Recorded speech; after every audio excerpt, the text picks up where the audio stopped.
welcome to this month's market report for Easton Park. For those of you who don't know me, my name is Daniel Sharp. I'm a realtor that lives in Easton Park, lived here since 2021, and I started this channel 2 years ago, posting once a week purely about real estate in Easton Park. So if you are considering buying or selling in the neighborhood, make sure you subscribe to the channel. This is all nothing but Easton Park. And the nice thing is I've been doing it long enough to where we can start comparing year over year stats just for our neighborhood, which is really, really useful information. So jumping in, this first slide we're looking at is closed resale for the previous month of May, a massive, massive month for resale. We had 15 resale homes closed in May. To put that in perspective, last month, let me pull up my screen here on my side, we had 5, 5 a month ago in April, so 15 is massive compared to that. And even a year ago, we had 8, which is pretty big. 8 resale in 1 month for Easton Park, a brand new construction neighborhood where you're competing against builders, is a great month for us. 15 is astounding. I've never seen that many resale close in a month. So really great sign for people who are considering selling their home. There are buyers out there, even though interest rates are still pretty high. Clearly, people are open to buying a resale home, given it's priced effectively, it's marketed effectively, all of that. Now, what you're seeing on screen here, there were so many that I couldn't just input how I usually do for these videos, so I literally just took a screenshot from the MLS. I did black out the close price and close price per square foot because it's a non-disclosure state. I don't want to just put that out on the internet for the tax collector to see. But if you are interested and you have the exact same floor plan as another one and you want more of that specific information, I'm happy to share that on a one-on-one basis. Looking at the bottom right, sorry, this isn't the best looking slide, 2 withdrew from the market in May. So 2 resale listings did withdraw from the market, and 9 are currently pending. That's a great insight into what the next month looks like. So we'll probably have around 9 closings in June. Number of resale homes at the bottom here, the past 90 days, we've had 27 close over the past 90 days. Average close price per square foot, 208.47. Close price to list price ratio, meaning how much did people close for the price versus what was it listed at. It's a range between 94.9% and then some have sold over list price, 103.3%. And then median days on market for the past 90 days for resale has been 32. Next, we have the rental report for Easton Park. So this is for people who are considering renting in our neighborhood. Maybe you have family moving in and they just aren't quite ready to buy, but they're considering renting. You can get a sense of the prices here in the neighborhood, as well as people who are homeowners and they're considering becoming a landlord and renting out their property instead of selling right now. So looking at the top of this slide, we have 19 currently available compared to 14 a month ago. That number's been pretty steady, I'll say, and you can look at my past videos. It's always the first week of each month is when I do the market report, but it's always been between about 14 to 25 available. So there's a pretty strong market for rentals in our area. 8 are currently under contract and 13 closed in May. Compare that to a month ago, where 12 closed in April. So pretty consistent there. Median days on market for those rentals was 29 days. Now the chart here is broken up, each row is by square footage, and this is closings in the past 90 days, just so we have a little bit more data to look at. So really you're just kind of getting a sense of the minimum and maximum price that these homes of this size rented for, and then the right column is the median close price. So you kind of get a sense of, okay, my house is 2,300 square feet. I could probably rent it for around 3,100, right? It gives you an idea of that. Now, if you are considering renting it out, definitely reach out to a realtor. They're going to be able to give you a much more clear, here are comps, this is what they rented out for. Here are the ones that withdrew, here are the ones that are still on market. So you can get a really good sense of what you should list it at. But this gives you a general idea, okay? And then if you are considering becoming a landlord, I always shout out Good Neighbor Property Management. They live in the neighborhood. Drew Coley is the owner of that company, and he lives in Kiki Park. So info there, if you are considering renting out, or you've never been a landlord, I highly recommend speaking with a property management team because it's their full-time job, so they're gonna know what you don't even know to ask, right? They're gonna be able to really help you avoid a lot of pitfalls when it comes to property management. Next, we're checking out the available inventory for new construction in Easton Park.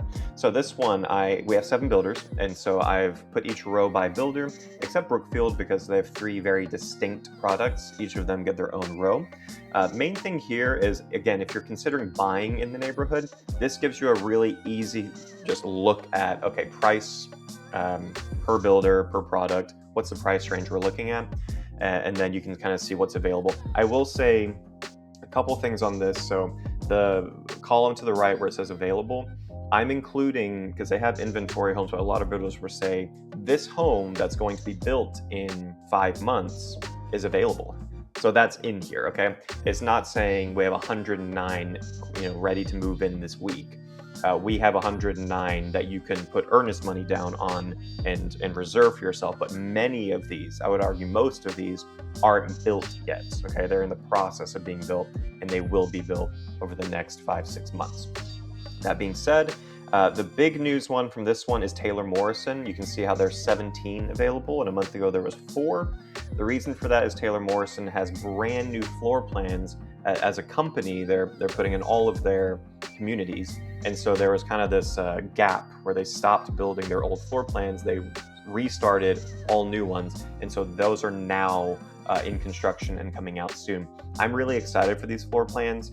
They have a lot of structural upgrades that just come standard in the floor plans now. So the back patio is just extended. That's not an upgrade, it's just standard. They've increased the height of the ceiling by 1 to 2 feet on the first and the second floor. That's just standard in all of their new floor plans. So if you are considering building, or if you're looking at a home, between $550,000 up to the $800,000, if you're in that price range, I highly recommend looking at Taylor Morrison because they have great incentives because they're trying to get people to kind of take the leap of faith with a new floor plan with them. So that means better incentives from the builder. But yeah, hopefully this slide is helpful. There's a lot of nuance in Easton Park, and so if you are considering buying out here, I really recommend, obviously I'm promoting my services, but I recommend you use a realtor that's very knowledgeable about our neighborhood because each section is very different. And then also each builder, Perry has 40-foot and 60-foot products. Those are very different products. Newmark and Pacesetter are courtyard homes, kind of similar to the Brookfield courtyard style, but different in a couple other aspects. Some builders offer ADUs, some don't. The list goes on and on. So I would highly recommend you don't just jump into Easton Park by yourself. I would reach out to a realtor that lives in the neighborhood or does a lot of business out here because we can kind of guide you to, let's look at these 2-3 products that work for you and not the 100 different products that are available out here. And finally, we're looking at what's available right now and comparing resale against new construction. So bottom right, this is just resale. We have 18 single family homes available. Compare that to 24 a month ago. So resale homes are getting picked up. 2 detached condos available compared to 1 a month ago. Price range in the neighborhoods between $300,000 to $700,000, and median cumulative days on market is 62 days for all of those homes that are currently available. Now on the graph you're seeing on the left, this is comparing, like I said, the resale versus new build price per square foot, okay? And again, this is everything that's available that hasn't sold. So again, I did this by square foot range because that's going to obviously have an effect on the price per square foot. And so the white column is resale, that dark blue is the new build. Honestly, looking at this, there's nothing that really stands out to me. It's what you would expect, okay? You would expect the smaller homes to have a higher price per square foot, the bigger homes to have a lower price per square foot, and then you would expect the new build to have a higher price per square foot than the resale.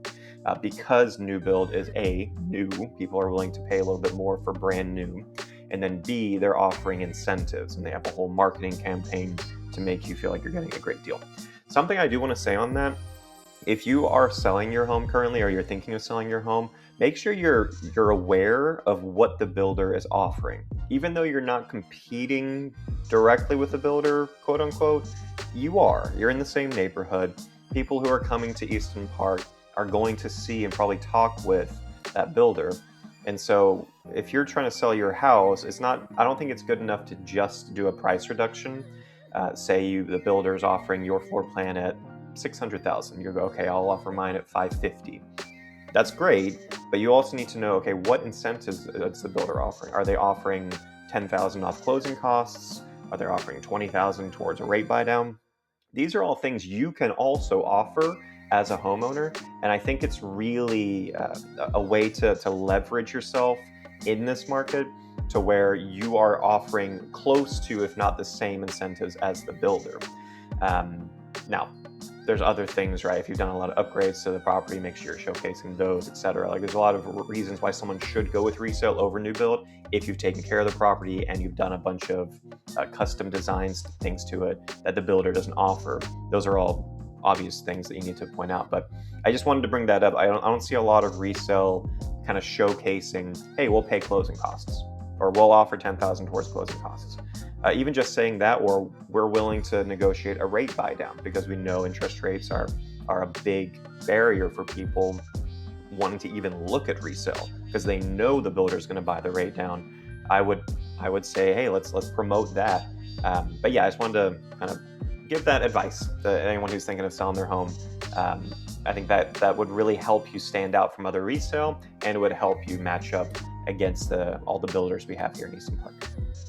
And there you have it. So thank you for watching my video. As always, if you are considering buying or selling in the neighborhood, be sure to subscribe to the channel, since this is purely Easton Park. I do a video once a week. I've been doing it for almost 2 years. I plan to continue doing this for the rest of the time I live in Easton Park, which I will probably be here for the next 10, 15 years.